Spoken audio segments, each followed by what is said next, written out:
ازيكم حبايبي عاملين ايه؟ وحشتوني.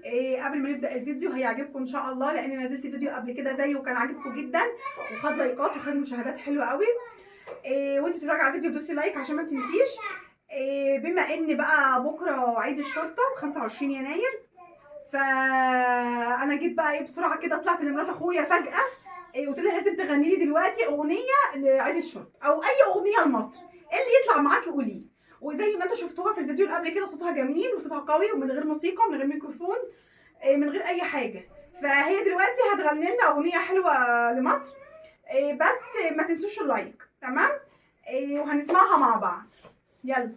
يا بلادي يا أحلى البلاد، يا بلادي فداكي أنا والولاد، يا بلادي بلادي يا بلادي بلادي يا بلادي يا حبيبتي يا مصر يا مصر، يا حبيبتي يا مصر يا مصر، يا حبيبتي يا مصر يا مصر. ما شافش الأمل في عيون الولاد وصبايا البلد، ولا شاف العمل سهران في البلاد والعزم اتولد.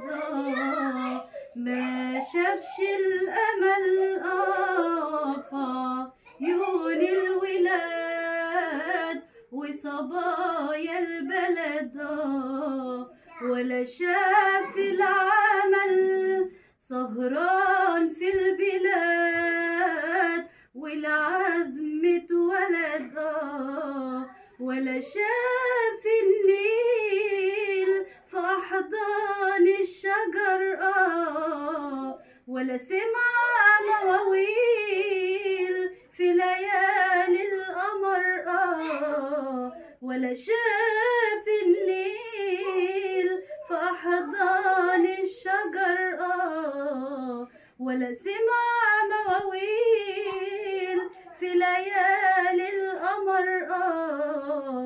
أصله معداش على مصر، أصله معداش على مصر، يا حبيبتي يا مصر يا مصر، يا حبيبتي يا مصر يا مصر، يا حبيبتي يا مصر يا مصر.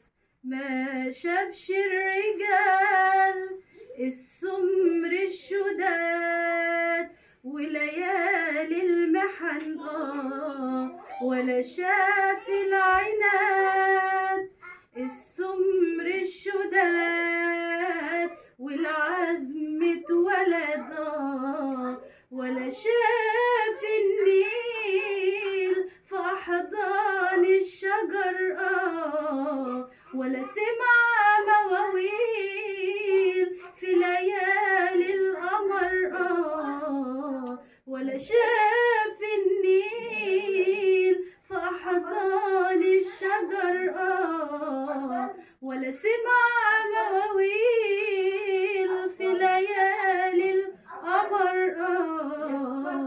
أصله معداش على مصر، أصله معداش على مصر، يا حبيبتي يا مصر يا مصر، يا حبيبتي يا مصر يا مصر، يا حبيبتي يا مصر يا مصر.